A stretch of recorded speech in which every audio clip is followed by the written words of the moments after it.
పెట్టాడు. పరమటి కొండల మీద పాదం పెట్టుకున్నాడు. హనుమంతుడు విశ్వరూపం ధరించి ఎలా నేర్చుకుంటున్నాడు? చాపముగోలెను వంగే హనుమడు, చాపముగోలెను వంగే హనుమడు. ఒకసారి ఇలా చెప్పండి అన్నాడు. ఓం గురు బ్రహ్మ గురు విష్ణు గురు దేవో మహేశ్వర గురు సాక్షాత్ పరబ్రహ్మం తస్మై శ్రీ గురువే నమః. శారద నీరవేందు ఘనసార పటీర మరాల మల్లికాహార కుశార పేణ రజత జలకాశ ఫలీశ కుండ మందార సుధాపయోధి విభ్రార సామర వాహిని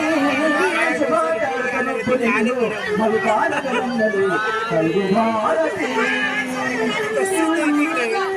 చెబుతుంటే అప్పటికప్పుడు అప్పచెప్పేస్తున్నారు.